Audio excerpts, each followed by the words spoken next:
رفقۂ محترم، السلام علیکم ورحمۃ اللہ وبرکاتہ۔ آج ہم آپ صلی اللہ علیہ وسلم کے سیرت کو لے کے ان شارٹ کچھ گفتگو کریں گے، اور یہ ہم کوشش کریں گے کہ جیسی آپ صلی اللہ علیہ وسلم کی سیرت تھی، جیسے آپ صلی اللہ علیہ وسلم کے اخلاق تھے، کہ آپ صلی اللہ علیہ وسلم رحم دل، آپ صلی اللہ علیہ وسلم صادق اور امین، پھر آپ صلی اللہ علیہ وسلم کتنے انصاف پسند، آپ صلی اللہ علیہ وسلم کتنے درگزر کرنے والے۔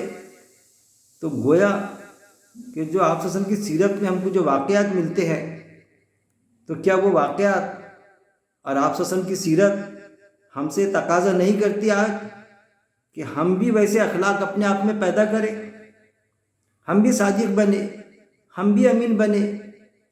جب ہم ایمان کے دعوے دار خود کو بتاتے ہیں، ہم بھی رحم دل بنے، ہم بھی بااخلاق بنے، ہمارے بھی تعلقات غیر مسلموں سے بہت اچھے انداز کے ہو، مثبت تعلقات ہوں ہمارے۔ یہ ساری چیزیں ہم میں اترنا چاہیے۔ لیکن جب کل ہی میرے ایک رفیق سے، ہمارے محترم جناب سے جو میری گفتگو ہوئی، تو میں نے ان کو یہ چیز بتائی کہ کیا ہم میں وہ چیزیں نہیں آنا چاہیے، ویسے اخلاق ایمان والوں میں نہیں آنا چاہیے، ایمان کے دعوے داروں میں۔ تو انہوں نے کہا کہ بھائی آپ کیا آپ صلی اللہ علیہ وسلم کی برابری کرنا چاہتے ہو کیا؟ ارے بھائی، میں کہا برابری کا مطلب نہیں وہ کوئی برابری تلناتمک تختہ ویسا کمپیئر، اور آج بھی کہہ رہا ہوں میں کہ وہ کمپیئر نہیں کرنا ہے ہم کو آپ صلی اللہ علیہ وسلم سے، لیکن آپ صلی اللہ علیہ وسلم کے جیسے اخلاق تھے ویسے اخلاق ہم میں پیدا کرنا ہے، تاکہ لوگوں کو پتہ چلے کہ اسلام یہ ہے کر کے۔ آپ صلی اللہ علیہ وسلم نے جو میسیج دیا، قرآن جو ہمارے پاس ایز اٹ از اسی شکل میں موجود ہے، کسی طرح کی خیانت نہ کرتے ہوئے اس کے مطابق ہم کو زندگی گزارنا ہے۔ تو ان کو بڑا تھوڑا گرا گزرا۔ میرا کہنے کا مطلب یہ ہے ان سے بھی اور آپ لوگوں سے بھی میں وہ بات واضح کرنا چاہتا ہوں کہ ہم یہ سمجھیں کہ آپ صلی اللہ علیہ وسلم کی محبت میں، بے شک آپ صلی اللہ علیہ وسلم کی محبت ہر ایمان والے کو ہونا چاہیے، اور کیسی محبت کہ ہمارا ایمان ہی مکمل نہیں ہے جب تک ہم آپ صلی اللہ علیہ وسلم کو ہماری جان سے، ہمارے ماں باپ سے زیادہ،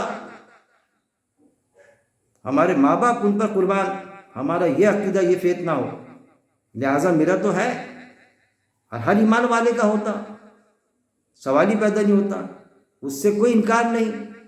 لیکن کیا ہم ویسے اخلاق اپنے آپ میں پیدا کرنے کی کوشش کریں یا پیدا کریں، تو کیا ہم کر نہیں سکتے؟ اس اخلاق تک کے پہنچ نہیں سکتے ہم کہ ہم ویسے بھی رحم دلی ہمارے دل میں رکھیں ہم؟ تبھی تو دعوتی کام ہوگا نا، نبی والا کام۔ تو ایک چیز سمجھیے آپ، قرآن سے جو مینشن ہے، قرآن میں جو بات ہے، اللہ رب العزت نے پیش کیا کہ نبوت کا دروازہ بند ہوا۔ دیکھیے ہم کیا ہے، آپ صلی اللہ علیہ وسلم کی محبت میں غلو کی شکل میں چلے جاتے ہیں ہم۔ اللہ نے غلو کے لیے منع کیا، غلو یعنی حد سے بڑھ جانا۔ آپ صلی اللہ علیہ وسلم سے محبت بے انتہا ہونا چاہیے، ہماری جان قربان، ہمارے ماں باپ کی جان قربان آپ صلی اللہ علیہ وسلم پر، سوال ہی پیدا نہیں ہوتا۔ لیکن غلو کی شکل میں نہ جائے ہم، کیونکہ دروازہ نبوت کا بند ہوا۔ سمجھیے آپ صلی اللہ علیہ وسلم آخری نبی، اب کوئی نبی آنے والا نہیں ہے، نبوت کا دروازہ بند ہو چکا۔ لیکن کیا آپ صلی اللہ علیہ وسلم کے اخلاق کا دروازہ بند ہو گیا؟ کیا آپ صلی اللہ علیہ وسلم جیسے امین تھے ویسے امین امانت دار ہم نہیں ہو سکتے؟ کہ آپ صلی اللہ علیہ وسلم جیسے صادق تھے ہم ویسے صادق نہیں بن سکتے؟ کہ آپ صلی اللہ علیہ وسلم نے جو تقاضا کیا تھا کہ رحم دلی کا، اخلاق کا، تو ویسے اخلاق ہم اپنے آپ میں پیدا کرنے کی کوشش نہ کریں یا نہیں کر سکتے ہم؟ کیا اخلاق کا بھی دروازہ بند ہو گیا؟ آپ صلی اللہ علیہ وسلم کی نبوت کے دروازے کے ساتھ میں صداقت کا بھی دروازہ بند ہو گیا، امین امانت دار کا بھی دروازہ بند ہو گیا۔ جیسا آپ صلی اللہ علیہ وسلم دعوت پہنچاتے تھے غیر مسلموں میں، تو وہ طریقہ کار بھی بند ہو گیا کہ اس نہج کی ہم دعوت نہیں پہنچا سکتے ہماری استطاعت کے مطابق۔ اللہ تو قرآن میں آیا تھا کہ کسی بھی متنفس پر اس کے استطاعت سے زیادہ بوجھ نہیں ڈالتا، یہ بات بھی کلیئر ہے نا۔ اور یہ بھی آیت موجود ہے قرآن میں کہ ہم تمہیں اور بھی سواریاں دیں گے، آیت موجود ہے. کس کے لیے تھا؟ اس وقت میں جنگیں ہوتی تھی تلوار سے، کیونکہ بندوق میزائل وغیرہ موجود نہیں تھے. لیکن بعد میں لوگوں نے وہ کیے، وہ چیز وجود میں آئی. آج وہ جنگیں، وہ چیزیں، پہلے پلین نہیں تھا. پلین کہاں تھا؟ ہوائی پلین، ہیلی کاپٹر وغیرہ کہاں تھا؟ تو ہم یہ کہیں گے کیا کہ آپ صلی اللہ علیہ وسلم کو اللہ تعالیٰ نے وہ چیز نہیں دی تھی؟ اس طرح سے سمجھیں گے ہم. ہاں، ان کی اپنی ایک قابلیت تھی، اس حساب سے آپ صلی اللہ علیہ وسلم اپنی قابلیت، اپنی استطاعت کے مطابق اللہ کے دین کا بھرپور کام کیا، بھرپور اخلاق سے پیش آئے، سوالی پیدا ہوئی. لیکن بعد میں جب ہمارے کو اللہ رب العزت نے سواریاں یہ میسر کی ہے، تو گویا ان سواریوں کا ہم پازیٹیو انسانیت کے فائدے کے لیے استعمال کریں گے. اگر کوئی کسی پر ظلم کرتا ہے تو ظلم کو روکنے کے لیے میزائل کا استعمال ہوگا، بندوق کا استعمال ہوگا، پلین کا استعمال ہوگا. یہاں سے وہاں جانے کے لیے، ایک جگہ سے دوسری جگہ امریکہ جانے کے لیے ہم پلین سے جائیں گے، جو بھی سورسز موجود ہے. تو میرا کہنے کا مطلب یہ ہے کہ اس چیز کو ہم سمجھیں، ہم غلو کی شکل میں نہ جائے. پھر قرآن میں اللہ رب العزت نے یہ بھی بتلا دیا صاف انداز میں کہ ہم کو کون سی چیز روکتی ہے. کہ ہم انسان نہیں؟ آپ صلی اللہ علیہ وسلم کے طریقہ کار پہ چلنے کے، آپ صلی اللہ علیہ وسلم کس طریقہ کار پہ چلے تھے؟ ابراہیم السلام کے طریقہ کار پہ. قرآن میں آیت موجود ہے کہ چلو تو بس ابراہیم السلام کے طریقے پر، جو سب سے کٹ کے ایک اللہ کا ہو گیا تھا، وہ مشرکوں میں سے نہیں تھا، شرک کرنے والوں میں سے. آپ صلی اللہ علیہ وسلم نے بالکل جو اللہ کا دین ابراہیم السلام نے اپنائے تھے، وہی دین آپ صلی اللہ علیہ وسلم نے اپنائے، کوئی دوسرا دین تھوڑی اپنائے. اور ہم سے بھی وہی تقاضا ہے کہ ہم چلے تو ہم آپ صلی اللہ علیہ وسلم کے طریقے پہ چلے، ہماری زندگی گزارے، ویسے اخلاق پیدا کرے. پھر سورہ الکہف 18 کی 110 آیت نمبر 110، سورہ الکہف کی آیت نمبر 110، کیا فرمایا اللہ رب العزت نے؟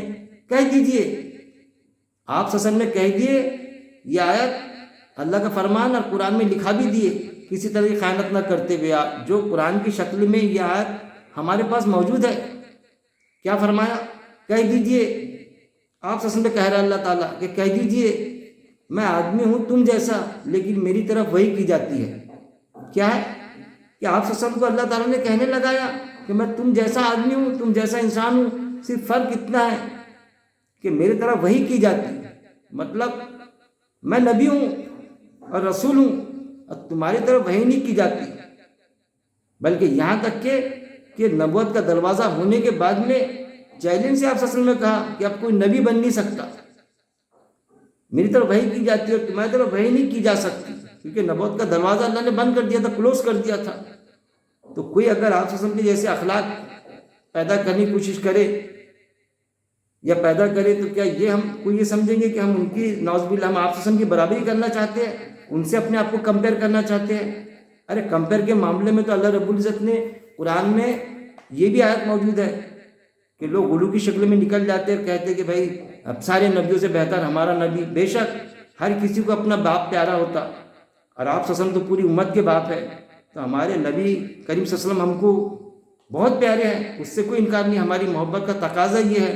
لیکن اللہ نے کیا فرمایا کہ سورہ البقرہ آیت نمبر 136 میں ہے صاف انداز میں کہ ان میں سے کسی ایک کے درمیان ہم فرق نہیں کرتے اور ہم اسی کے فرما بردار ہیں. پھر سورہ البقرہ آیت نمبر 285، اس میں اللہ رب العزت نے فرمایا رسول نے مان لیا جو کچھ اس کی طرف اترا اس کے رب کی طرف سے، اور مومنوں نے سب ایمان لائے اللہ پر اور اس کے فرشتوں پر اور اس کی کتابوں پر اور اس کے رسول پر. ہم اس رسولوں میں کسی ایک کے درمیان فرق نہیں کرتے. رسولوں کے درمیان فرق کرنے کا حق ہم کو، خاص طور پہ ایمان والوں کو، اللہ رب العزت نے نہیں دیا. سورہ نساء میں آیت نمبر 152، اس میں کیا فرمایا اللہ رب العزت نے؟ جو لوگ اللہ اور اس کے رسولوں پر ایمان لائے اور ان میں سے کسی ایک کے درمیان فرق نہیں کرتے، یہی وہ لوگ ہیں عنقریب انہیں ان کے اجر دیں گا اللہ. کہ نبیوں میں فرق، کمپیئر کرنا، کون بڑا کون چھوٹا وہ نہیں، باوجود اس کے کہ سورہ بنی اسرائیل آیت نمبر 55 میں اللہ رب العزت نے صاف فرما دیا اور تحقیق ہم نے بعض نبیوں کو بعض پر فضیلت دی. اللہ نے دی، وہ اللہ کا سبجیکٹ ہے، اللہ کا وشے ہے کہ اللہ نے فضیلت بعض کو بعض میں دی. اب کس کو کس پر فضیلت دی وہ ہم کو نہیں کرنا ہے، وہ کمپیئر ہم کو نہیں کرنا ہے. ہم کو نبیوں میں فرق نہیں سمجھنا ہے، سبھی نے ایک ہی میسیج لائے، زندگی گزارنے کا طریقہ۔ اصل میں قرآن کیا ہے، پہلے بھی کتابوں میں کیا تھا، انسان نے کیا کرنا اور کیا نہیں کرنا، بس اس کے علاوہ کچھ بھی نہیں ہے قرآن میں، کہ ہم زندگی کیسی گزاریں۔ دین کے معنی ہوتے زندگی گزارنے کا طریقہ، وے آف لائف۔ سورہ البقرہ آیت نمبر 253، یہ رسول ہے، ہم نے ان میں سے بعض کو فضیلت دی۔ اللہ نے فضیلت دی، اللہ کا سبجیکٹ کس کو کس پر دی، کیا دی، وہ ہمارا سبجیکٹ ہی نہیں، ہمارا وشے ہی نہیں ہے۔ ہم کو تو اللہ نے جو انسٹرکشن دیا کہ ہم دعا کرتے، اللہ سے اللہ نے جو انسٹرکشن دیا، ہم کو کیا دیا کہ ہم نبیوں میں فرق نہ سمجھیں۔ تو اگر ہم فرق سمجھتے، محسوس کرنے کی کوشش کرتے، بتانے کی کوشش کرتے، تو یہ گویا کہ کیا ہو گیا، یہ غلو کی شکل ہو جائے گا۔ پھر یہ بھی صاف انداز میں سورہ الکہف میں کہ کہہ دیجئے میں آدمی ہوں تم جیسا، لیکن میری طرف وحی کی جاتی ہے۔ پھر سورہ ابراہیم 14:11، سورہ ابراہیم کی آیت نمبر 11 میں ہے، کہا انہیں ان کے رسولوں نے، نہیں ہے ہم مگر ایک انسان۔ کیا کہا؟ پہلے آپ وسلم کو وہی دین ملا جو پہلے کے رسولوں کو ملا تھا، جو پہلے کے نبی اور رسولوں کو ملا تھا، انبیاء اکرام کو۔ کہا انہیں ان کے رسولوں نے، نہیں ہے ہم مگر ایک انسان تم جیسے۔ اور لیکن اللہ تعالیٰ احسان کرتا ہے جس پر وہ چاہتا ہے اپنے بندوں میں سے۔ یہ ساری چیزیں، ان باتوں کو ہم کو سمجھنا پڑے گا۔ پھر حدیث میں بھی ہم کو ملے گا کہ جو ہم کو بتایا جاتا نا، حدیث کے ذریعے سے کچھ غلط حدیثیں بھی ہم کو نوٹیفیکیشن ہو جاتا کہ بھائی ان سے کچھ لغزش ہو گئی تھی وہاں اپنے آدم السلام سے اوپر، تو ان کو اللہ تعالیٰ دنیا میں بھیج دیا، جبکہ اللہ نے وہی معاف کر دیا تھا۔ وہ جو درخت پھل کا، جس درخت سے منع کیا تھا کھانے کے لیے، اس پر بھی میرے درس ہے کہ وہ درخت تھا، وہ جو کیا معاملہ تھا، وہ تو ان کو اللہ نے اوپر ہی معاف کر دیا تھا۔ شیطان نے جو بہکایا تھا، زمین میں آ کے تھوڑی معافی ملی ان کو، لیکن بتایا جاتا کہ ایک طرف ادھر پھینکا، ایک طرف ادھر پھینکا، تو پھر ہوا اور آدم السلام معافی مانگنے لگے اللہ سے، تو ان کو آسمان میں لکھا لا الہ الا اللہ محمد رسول اللہ صلی اللہ علیہ وسلم۔ تو انہوں نے بولا کہ اللہ کے نام کے آگے جو محمد جو ہے صلی اللہ علیہ وسلم، یہ کوئی بہت اچھی پرسنالٹی ہے، تو ان کے وسیلے سے دعا مانگی۔ وہ جبکہ وہ حدیث ایسی کوئی حدیث نہیں، گھڑی ہوئی حدیث ہے، لیکن چپکانے کا تھا وسیلہ کہ وسیلے سے دعا کرو۔ جبکہ میرے اس پر بھی درس ہے، میں نے وہ بھی بتایا کہ کسی کے بھی وسیلے سے دعا مانگنے کے لیے اللہ نے منع فرمایا۔ سورہ المومنون آیت نمبر 117 میں ہے، سورہ شعراء اس میں بھی غالباً آیت نمبر 213 ہے، اس میں کہ جو دعا میں اللہ کے ساتھ کسی کو پکارے تو اس کی دعا بے دلیل ہے۔ ایسی کوئی دلیل اللہ نے بتایا کہ دعا میں کسی کو بھی چپکائے، کسی کے بھی وسیلے سے مانگے، آیا آپ وسلم کا وسیلہ کیوں نہ ہو۔ تو یہ اصل میں کیا شکلیں ہیں؟ غلو کی شکلیں۔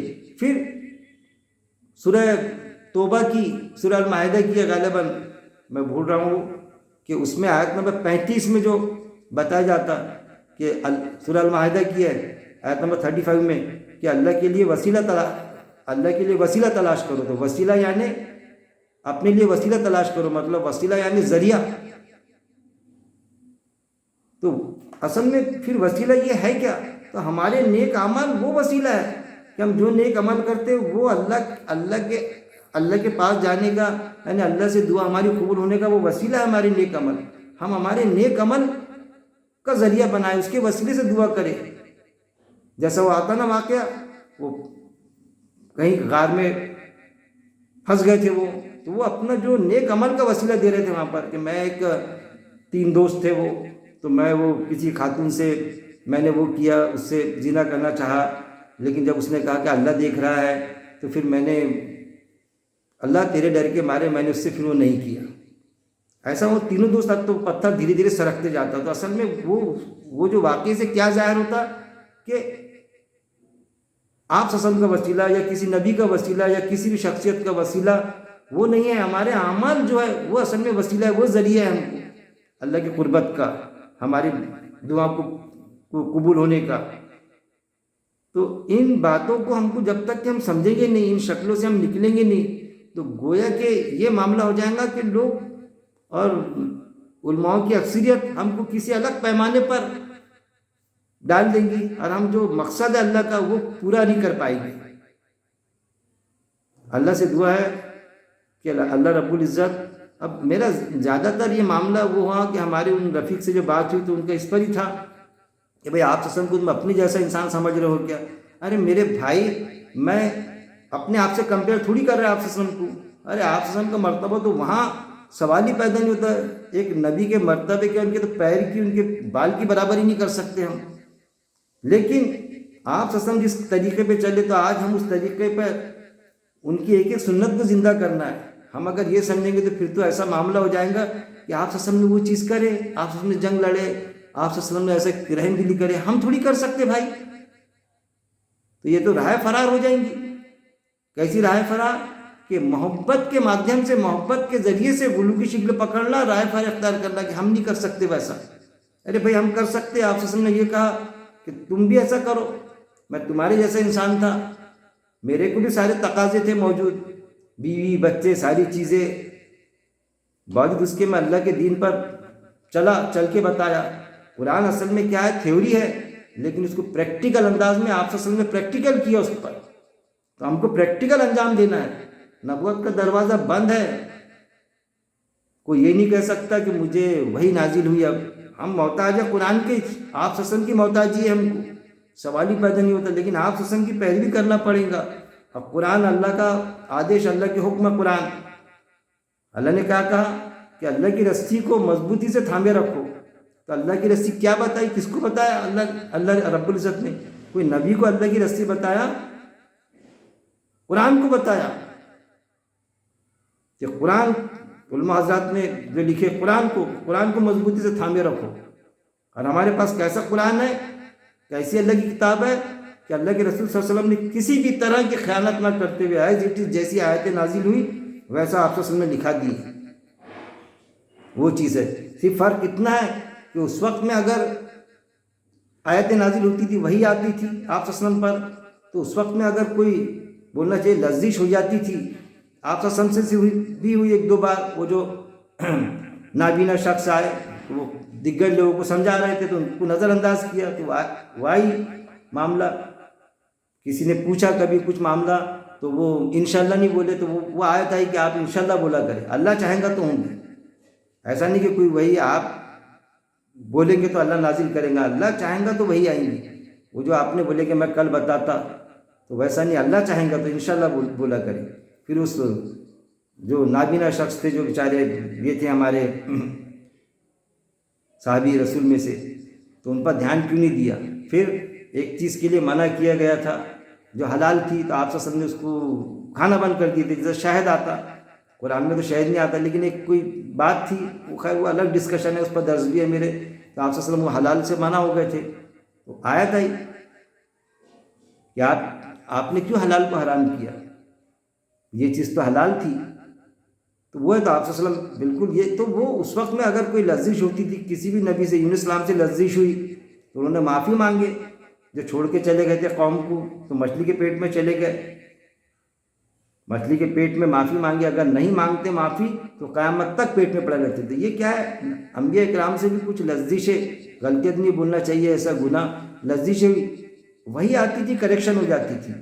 آج بھی ہم سے گناہ کی شکل میں چیزیں ہو رہی ہے، کچھ لرزشیں ہو رہی ہے، بولنا چاہیے، گناہ ہو رہے ہیں. اب پھر کیسا معاملہ کہ وہ جو ان سے ہوتی تھی جانے انجانے میں، انبیاء کرام سے یا آپ صلی اللہ علیہ وسلم سے جو لرزش ہوئی جانے انجانے میں ہوئی، تو وہی آ جاتی تھی، کریکٹ ہو جاتے تھے وہ. لیکن ہم کو تھوڑی وہی آنے والی آج.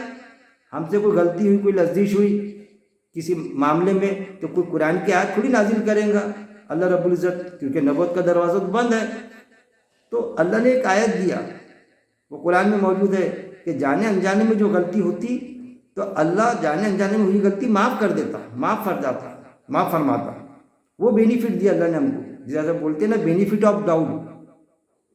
وہ جو قاعدہ ہے نا بینیفٹ آف ڈاؤٹ، تو جانے انجانے میں جو غلطی ہوتی تو اللہ تعالیٰ اس کو درگزر کرتا، معاف کر دیتا. تو یہ ہم کو بینیفٹ ہے.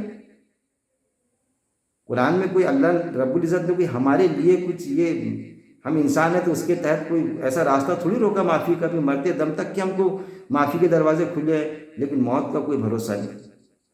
اگلا لمحہ، میری خود کی اگلی سانس، آپ کی کسی کی اگلی سانس نکلتی ہے نہیں، اس کا بھی معاملہ نہیں کہ موت آ جاتی ہے، موت کے پہلے قیامت آ جاتی ہے، کیونکہ قیامت تو اچانک آئیں گی. پلک جھپکتے آئیں گی۔ آپ صلی اللہ علیہ وسلم سے پوچھتے تھے قیامت کب آئیں گی، تو آپ صلی اللہ علیہ وسلم نے فرمایا کہہ دیجیے ان سے اس کا علم مجھے نہیں ہے۔ آپ صلی اللہ علیہ وسلم کو کوئی غیب کا علم نہیں تھا۔ قیامت اچانک آئیں گی، پلک جھپکتے آئیں گے، رہنا قریب ہے۔ آپ صلی اللہ علیہ وسلم بھی ڈرتے تھے، پہلے کے انبیاء کرام بھی قیامت سے ڈرتے تھے، صحابہ بھی بعد میں ڈرتے تھے، تابعین بھی ڈرتے تھے، تبع تابعین بھی ڈرتے تھے۔ ہم کو بھی ڈرنا چاہیے، ہمارے بعد والوں کو بھی قیامت سے ڈرنا چاہیے، اچانک کبھی بھی آ سکتی۔ تو یہ ایسی باتیں ہیں کہ ہم آپ صلی اللہ علیہ وسلم کی محبت میں اللہ سے یہی دعا ہے کہ ہم غلو کی شکل میں نہ جائیں، کیونکہ اللہ کو غلو پسند نہیں ہے۔ ضرورت سے زیادہ ایسی محبت کرنا کہ جو احکامات آپ صلی اللہ علیہ وسلم نے دیے ہم کو قرآن کے ذریعے سے، جو ہمارے سامنے حدیث کے ذریعے سے آئی، آپ صلی اللہ علیہ وسلم کی سیرت، اس سے ہم پیچھے ہٹ جائیں پریکٹیکلی کہ ہم تو نہیں کر سکتے، ہم تو ایسے اخلاق نہیں کر سکتے، ہم تو کسی پر ایسا رحم نہیں کر سکتے، ہم تو ایسا انصاف نہیں کر سکتے، ہم تو ایسا عدل نہیں کر سکتے۔ تو میرے بھائی، اللہ کی زمین پر آپ کو اللہ کی حکومت چلانا ہے، تو پھر آپ کیسا انصاف کرو گے، کیسے حاکم بنو گے، کیسے اللہ کے قاعدوں پر خود چلیں گے، دوسروں کو فالو اپ کرائیں گے؟ اس کا یہ تقاضا ہے آپ کو نبی والا کام کرنے کا ہے۔ میں تو نہیں کر سکتا، تو راہ فرار سے نہیں چلیں گی۔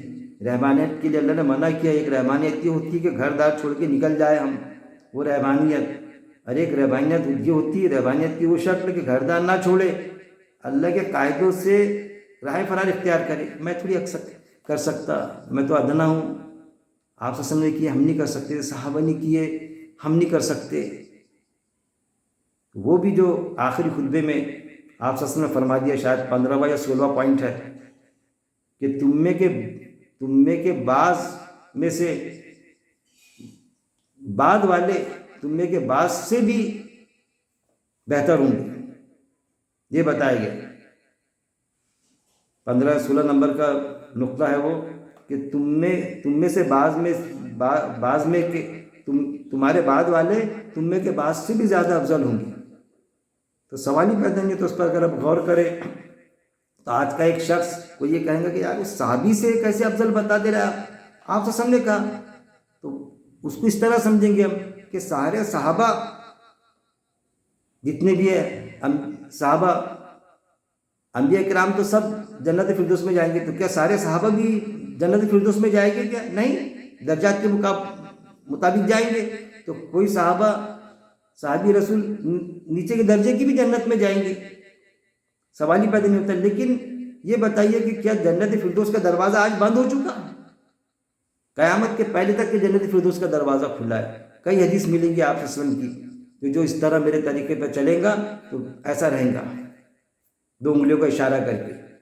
تو اس وقت کے وہ صحابی جس درجے میں کہتے جنت کے، آج کوئی اگر اس معیار پر اترا تو جنت فردوس میں بھی جا سکتا، تو وہ صحابی سے افضل ہوا کہ نہیں؟ صحابی رسول سے ہوا کہ نہیں؟ تو یہ بتائیے کہ جنت فردوس کا دروازہ بند ہو گیا، لیکن کوئی نبی سے افضل کسی بھی صورت بھی نہیں ہو سکتا، کیونکہ نبوت کا دروازہ بند ہے۔ ان جیسے انبیاء کرام جیسے یا آپ جیسے اخلاق پیدا کر لیں گا، رحم دلی پیدا کر لیں گا، انصاف ویسا کریں گا، عدل ویسا کریں گا، لیکن نبوت کے پیر کی بال برابر بھی نہیں کر سکتا۔ نبوت کا دروازہ بند ہے، کلوز ہے۔ ان چیزوں کو سمجھنا پڑے گا، ہم کو نبیوں میں فرق نہیں کرنا پڑے گا۔ سب انبیاء کرام ایک ہی دین لے کر آئے، ہر کسی کو جو امت تھی اپنا نبی پیارا تھا، اس کے لیے جان ہی لٹاتے تھے جو ایمان والے تھے اس وقت میں۔ ہم بھی ہمارے آپ کے لیے جان، مال، زندگی، ہمارے ماں باپ قربان کر دیں گے، وہ چیز تھی۔